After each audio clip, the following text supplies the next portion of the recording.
Hello, it's Juliana here. This is my first video I've ever made on this particular new app. I just got back from, well, not just got back, but I worked 8 hours today at the library, Thanksgiving weekend, so it was kind of slow in spots, but busy in others, so it worked out. I didn't know what to do with my first video, so I figured I'll do what librarians do best and read an excerpt from one of my favorite books of all time, The Horse and His Boy by C.S. Lewis. I don't really care for this particular cover. It's kind of old-fashioned, but it works. So this book is about a young boy named Shasta who is kind of like, he's raised almost as a slave in a really oppressive life. He hates it. One day, along with other things, he meets a horse that turns out to be a talking horse, and they decide, and this horse was from the land of Narnia. It had been captured. They decide that together they're going to escape from their oppressive masters and escape back to Narnia. So, this part in the book is right after Shasta has gone to warn a good king that he's going to be attacked by an evil army. So he has just warned them, and he is just now riding back to where the hermit is that had helped him to find the king to warn him. So he is riding a non-talking horse, and suddenly an enormous fog rolls in, or mist, and he's walking along a mountain pass and doesn't really realize it. And suddenly someone or something else appears where he's walking, and he's a little bit frightened.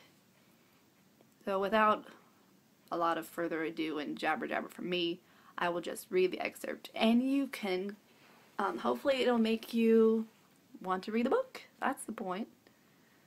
Yes, yay for reading. So once again, Horse and His Boy by C.S. Lewis. Okay.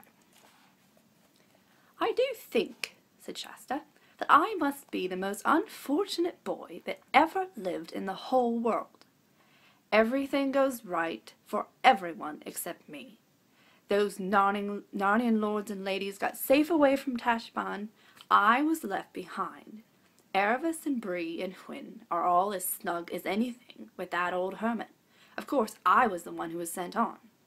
King Loon and his people must have got safely into the castle and shut the gates long before Rabadash arrived, but I get left out. And being very tired and having nothing inside him, he felt so sorry for himself that the tears rolled down his cheeks. What put a stop to all this was a sudden fright. Shasta discovered that someone or somebody was walking beside him. It was pitch dark and he could see nothing. And the thing, or person, was going so quietly that he could hardly hear any footfalls. What he could hear was breathing. His invisible companion seemed to breathe on a very large scale, and Shasta got the impression that it was a very large creature. And he had come to notice this breathing so gradually that he had really no idea how long it had been there. It was a horrible shock. It darted into his mind that he had heard long ago that there were giants in these northern countries. He bit his lip in terror. But now that he really had something to cry about, he stopped crying. The thing, unless it was a person, went on beside him so very quietly that Shasta began to hope he had only imagined it. But, just as he was becoming quite sure of it, there suddenly came a deep, rich sigh out of the darkness beside him. That couldn't be imagination. Anyway, he had felt the hot breath of that sigh on his chilly left hand. If the horse had been any good, or if he had known how to get any good out of the horse, he would have risked everything on a breakaway and a wild gallop. But he knew he couldn't make that horse gallop. So he went on at a walking pace, and the unseen companion walked and breathed beside him. At last he could bear it no longer. "Who are you?" he said, scarcely above a whisper. "One who has waited long for you to speak," said the thing. Its voice was not loud, but very large and deep. Are you a giant?" asked Shasta. "You might call me a giant," said the large voice, "but I am not like the creatures you call giants." "I can't see you at all," said Shasta, after staring very hard. Then, for an even more terrible idea had come into his head, he said, almost in a scream, "You're not something dead, are you? Oh, please, please do go away. What harm have I ever done you? Oh, I am the unluckiest person in the whole world." Once more he felt the warm breath of the thing on his hand and face. "There," it said, "that is not the breath of a ghost. Tell me your sorrows." Shasta was a little reassured by the breath, so he told how he had never known his real father or mother, and had been brought up sternly by the fishermen. And then he told the story of his escape, and how they were chased by lions and forced to swim for their lives, and of all their dangers in Tashbaan, and how his night among the tombs, and how the beast howled at him out of the desert. And he told about the heat and the thirst of their desert journey, and how they were almost at their goal when another lion chased them and wounded Erebus, the girl he was riding with, and also how very long it was since he had had anything to eat. "I do not call you unfortunate," said the large voice. "Don't you think it was bad luck to meet so many lions?" said Shasta. "There was only one lion," said the voice. "What on earth do you mean? I've just told you there were at least two the first night, and—" "There was only one, but he was swift of foot." "How do you know?" "I was the lion." And as Shasta gaped with open mouth and said nothing, the voice continued. "I was the lion who forced you to join with Erebus. I was the cat who comforted you among the houses of the dead. I was the lion who drove the jackals from you while you slept. I was the lion who gave the horses the new strength of fear for the last mile so that you should reach King Loon in time. And I was the lion you do not remember, who pushed the boat in which you lay, a child near death, so that it came to shore where a man sat wakeful at midnight to receive you." "Then it was you who wounded Erebus?" "It was I." "But what for?" "Child," said the voice, "I am telling you your story, not hers.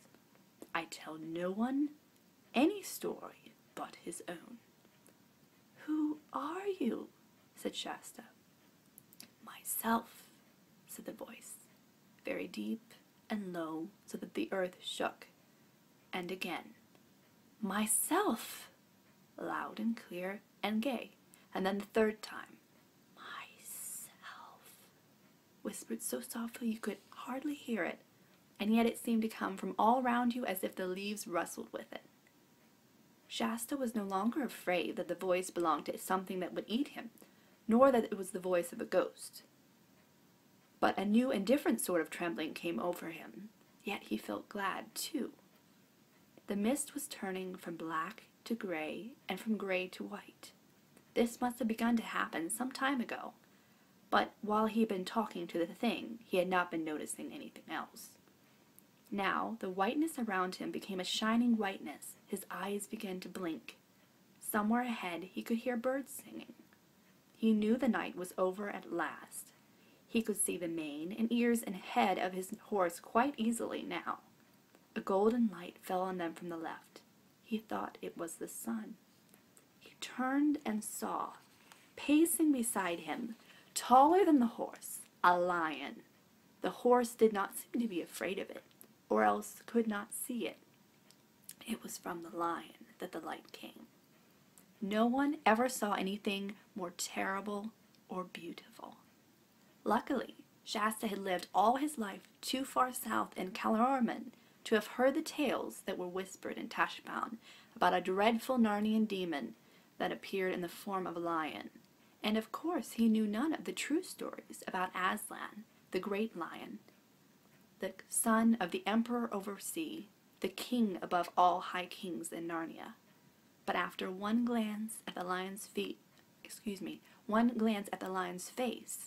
he slipped out of the saddle and fell at its feet. He couldn't say anything, but then he didn't want to say anything, and he knew he needn't say anything. The high king above all kings stooped towards him. Its mane and some strange and solemn perfume that hung about the mane was all round him. It touched its forehead with his tongue. He lifted his face, and their eyes met. Then, instantly, the pale brightness of the mist together and the fiery brightness of the lion rolled themselves together into a swirling glory and gathered themselves up and disappeared. He was alone with the horse on a grassy hillside under a blue sky, and there were birds singing. That was an excerpt of chapter 10, or actually chapter 11, of The Horse and His Boy by C.S. Lewis. Pardon the reading errors and the clock that had to strike right at the end. Hopefully you enjoyed that, and I will see you later. And this is a very long video, 11-ish minutes, but thanks for bearing with me. Have a nice evening. Good night.